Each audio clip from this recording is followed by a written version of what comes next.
Breaking news. Medak జిల్లా నర్సాపూర్ పోలీసుల నిర్వాకం చూస్తే ఎవరైనా నోరెళ్ల పెట్టాల్సిందే. 2 నెలల క్రితం భూ వివాదంలో నలుగురిపై పోలీసులు కేసు నమోదు చేశారు. అయితే 6 ఏళ్ల క్రితమే మరణించిన విఠల్ పేరును ఎఫ్ఐఆర్లో చేర్చడం విడ్డూరంగా ఉంది.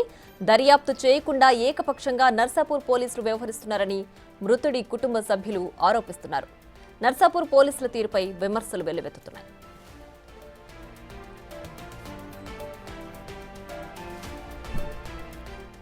ఆరేళ్ల క్రితం చనిపోయిన వ్యక్తిపై ఎఫ్ఐఆర్ చేసిన ఘటన నర్సాపూర్లో సంచలనంగా మారింది. 2 నెలల క్రితం భూ వివాదంలో పోలీసులు ఎఫ్ఐఆర్లో 4 పేర్లను నమోదు చేశారు. అయితే ఎఫ్ఐఆర్లో నమోదు చేసిన 4 పేర్లలో విఠల్ అనే వ్యక్తి 6 ఏళ్ల క్రితమే చనిపోయాడు. కనీసం దర్యాప్తు చేయకుండా పోలీసులు 4పై కేసు నమోదు చేసి ఎఫ్ఐఆర్ నమోదు చేశారు. దీంతో దర్యాప్తు చేయకుండా పోలీసులు ఏకపక్షంగా వ్యవహరిస్తున్నారని మృతుడి కుటుంబ సభ్యులు ఆరోపించారు. దీంతో ఈ విషయం బయటకు రావడంతో నర్సాపూర్ పోలీసుల తీరుపై విమర్శలు వెల్లువెత్తుతున్నాయి. 6 ఏళ్ల క్రితం చనిపోయిన వ్యక్తిపై సమాచారం లేకుండా ఎలా ఎఫ్ఐఆర్లో నమోదు చేస్తారని విఠల్ కుటుంబ సభ్యులు మండిపడుతున్నారు. 2 నెలల క్రితం జరిగిన భూ వివాదంలో 6 ఏళ్ల క్రితం చనిపోయిన వ్యక్తి పేరు ఎలా వచ్చింది అని ప్రశ్నిస్తారు. ఇప్పటికైనా ఎఫ్ఐఆర్లో విఠల్ పేరు తొలగించాలని కోరుతున్నారు.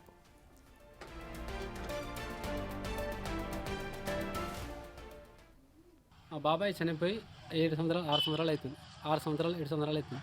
ఆయన గిట ఎఫ్ఐఆర్ కాపీలో కేసు పెట్టి ఇప్పుడు మేము ఎంతవరకు ఎంక్వైరీ చేసిరని నేను అడిగింది వాస్తవం. అంటే ఎంఆర్ఓ చేసే పని గిట మీరు చేస్తున్నారు ఎందుకు సార్ అట్లా మా మీద కేసులు ఎందుకు బనాయిస్తారు?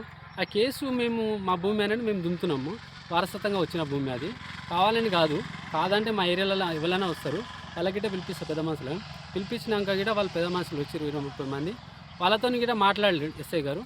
ఖాళీ వచ్చి చూసుకొని ఫోటో తీసుకొని పోయి నేను ఎంక్వైరీ చేసిన, మీ మీద కేసు పెట్టినా, మీ డాక్యుమెంట్ కాదు వాళ్ళ డాక్యుమెంట్ ఉంది, డాక్యుమెంట్ పరంగా చూస్తున్నాం సార్. లొకేషన్లో మేము ఎవరు ఉన్నాం, నువ్వు అసలు లొకేషన్ ఏమది నువ్వు చూసుకొని చేయండి మా మీద కేసు. సరే నువ్వు చేస్తున్నా అంటున్నావు కదా, మేమేం తప్పు చేసినాం అంటే ఆడ బోర్ పొక్క ఉండే గుడిపేసినాం, మన ట్యాంక్ ఉండే గులగొట్టేసినాం.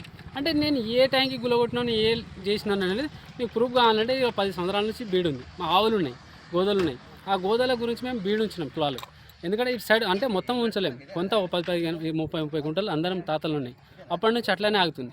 ఎందుకంటే అసైన్మెంట్ నీకు పట్ట ఎట్లా అయింది అని మేము అడిగితే ఆయనకు అవుతుంది, ఆడియో చేస్తాడు, అది అట్లా అధికారం వాళ్ళకు ఉండే, వాళ్ళ ఆడియో గట అప్పుడు చేసిరంట అని ఎస్ఐ మాట్లాడతారు నాతో. మా మీద అక్రమ కేసులు పెట్టారు. మా డాడీ చనిపోయి 6 సంవత్సరాల క్రితం అవుతుంది. నారాయణ హృదయాలయ సురారంలోని హాస్పిటల్లో హార్ట్ అటాక్ వచ్చి చనిపోవడం జరిగింది. నర్సాపూర్ ఎస్ఐ ఇలాంటి ఎంక్వైరీ చేయకుండా మా నాయన పైన, మా పైన, మా ముగ్గురు మీద ఆగిన అక్రమ కేసులు పెట్టి భయగురింతో పనిచేస్తున్నాడు. మేము ఎలాంటి పిటిషన్ ఇచ్చినా కానీ మా పిటిషన్లకు ఎలాంటి రెస్పాన్స్ ఇవ్వడం లేదు. పిటిషన్లు మళ్ళీ రిటర్న్ పడేస్తున్నాడు. మేము ఎంత చెప్పినా మా మాటలు వింటలేరు. ఏం చేసుకుంటారో చేసుకోపోరు, ఎంతవరకైనా చేసుకోండి అన్నట్టు మొత్తం దుర్భాష మాట్లాడుతూ ఎస్ఐ అక్రమ కేసులు పెడుతున్నాడు. మా డాడీ చనిపోయి 6 సంవత్సరాల క్రితం అవుతుంది. ఎలాంటి ఎంక్వైరీలు కానీ చేయడం జరగలేదు. కాదు మేము ఆవుకు ఆడ వేసినాము, పందిరేళ్ళే వేసుకున్నాము, కోటం వేసినాం. మాది ఆడ ఆవులు కట్టేసినాం. ఆవులు కూడా కులగొట్టించిండు వేసాయి నిలబడి. మాకు రోడ్ పిట్ పోయేటోళ్ళు కూడా పట్టి అండ వేసేస్తుండు, కొడుతుండు. మా చిన్న బాపు చిన్న ఏం తెలియలేదు, ఆయన కూడా పట్టి కేసు వేసిండు. మొత్తం మాకు 6 మీద కేసు వేసిండు. మొత్తం మా సత్యనారాయణ మా తమ్ముని పేరు మీద కూడా ఇద్దరి మీద కూడా కేసు వేసిండు. మొత్తం లోపలి పంపించిండు. మాకు చిన్న ఇబ్బంది పెడుతుండు. పెద్ద సార్లు కూడా వచ్చి కూడా చెకింగ్ చేసి కూడా వాళ్ళు పోతే కూడా కలెక్టర్ ఆపితే కూడా ఆ పని ఇస్తలేడు, పని చేయలే అని ఒకటే మాకు ఇది చేస్తుండ్రు సార్. ఒత్తిడి 8 సంవత్సరాలు అవుతుంది. మీ తమ్ముడు చనిపోయిన 8 సంవత్సరాలు అవుతుంది సార్. ఇక మాకు చాలా ఇబ్బంది పెడుతున్నా. అంటే తిండికి తిండి